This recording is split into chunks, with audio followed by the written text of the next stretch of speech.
Isang magandang umaga sa lahat mga ka-trigger ko dyan.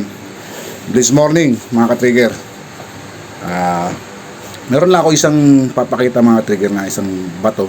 Naalala nyo, nagmula tayo ron sa Mindanao, dun sa Pulang Lupa Mining. May binigay sa akin yung isang tao na ng isang bato. Papakita ko lang sa inyo, isang uri ng pinanggagalingan ng ginto. Okay, sandali lang mga trigger, kunin natin ha. Papakita ko sa inyo. Kayo nang humusga kung gaano kayaman ng Mindanao, mga trigger. Sandali lang.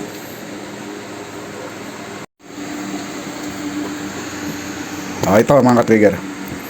Ito yung isa sa nakuha natin doon. Ito yung mga ginto na trigger nakadikit sa bato. Saan yung kinang-kinang. Yan yung pinaprocess nila ron.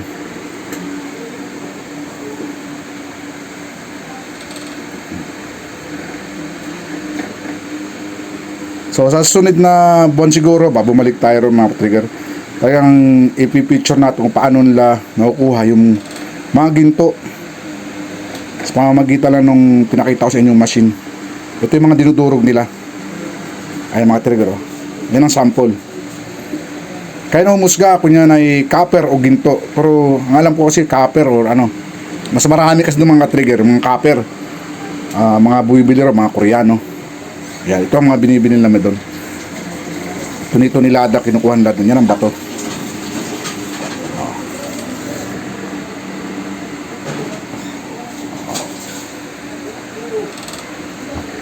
Yan ang uri ng bato mga katigan na pinapractice nila doon sa Pulang Lupa. Ganon din sa parte ng Tamtukan, Gumayan.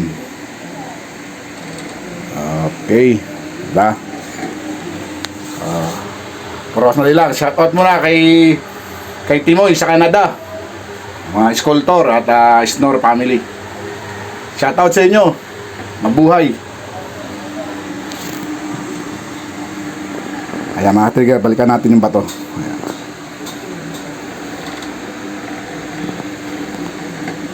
Okay, hanggang sa muli mga trigger. Meron ba tayong mga ibang bato na papakita sa inyo? Ay mga ginto yung kinang-kinang. Okay, hanggang sa muli mga trigger. Mabuhay.